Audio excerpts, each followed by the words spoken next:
High, কেমন আছো সবাই? চলে এলাম আবার একটা নতুন ভিডিও নিয়ে। আজকে হচ্ছে শ্রাবণ মাসের শেষ সোমবার। তো আমরা ভোরবেলা উঠে স্নান করে মানে 3:15-তে গিয়েছিলাম আমরা। রাত্রেবেলায় ঘুমাইনি, আমার বর তো ঘুমাইনি, আমি 1 ঘন্টা মতো ঘুমিয়েছিলাম। তো তারপর টোটোয় করে চলে গিয়েছিলাম তারাপীঠ জল আনার জন্য। আর রাস্তা তখন পুরোই ফাঁকা ছিল, কিছু কিছু জায়গায় হালকা হালকা লোক ছিল আর বক্স বাস ছিল, মানে আর এরা দেখো কেমন নাচ করছে এখানে, বাপরে। তারপরে আমরা চলে গিয়েছিলাম মুন্ডমালিনীতলা, আর ওখানে ঘট কিনে নিয়েছিলাম। তারপর চলে গিয়েছিলাম জল ভরার জন্য, ঘট আর ধূপকাঠি কিনেছিলাম। তো তারপর ওখানে গিয়েছিলাম জল ভরার জন্য, আর এতটাই ভিড় ছিল ওখানে, বাপরে প্রচণ্ড ভিড় ছিল। আর জল ভরে নিয়ে যখন চলে আসি আমরা, তখন দেখো কত বৃষ্টি হচ্ছিল। বর বলছে দাঁড়িয়ে যাও একটু, জলটা থামুক তারপরে যাবো। তারপর আমি বললাম কি না, এভাবে ভিজে ভিজে যাবো। তারপর গোটাই ভিজেছিলাম, মানে একটুও দাঁড়াইনি, ননস্টপ হেঁটে গিয়েছি আমি।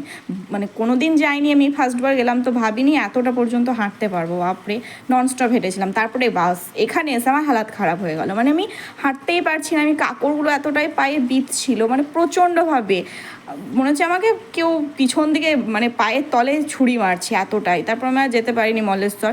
তো বর বললো ঠিক আছে নিমিতলাতেই ঢেলে দাও। তো নিমিতলাতেই জলটা ঢেলে দিয়েছিলাম। আর বাড়ি এসে আমার এতটাই হালাত খারাপ হয়ে গিয়েছিল, মা আমাকে মধ্যেখানে একবার ডাকতে এলো খেতে যাওয়ার জন্য, আমি খেতেই পারিনি। তারপর উপরে এসে খাবার দিয়ে গিয়েছিলো, আর এটা হচ্ছে বিকেলবেলায় চা দিয়ে গিয়েছিলো।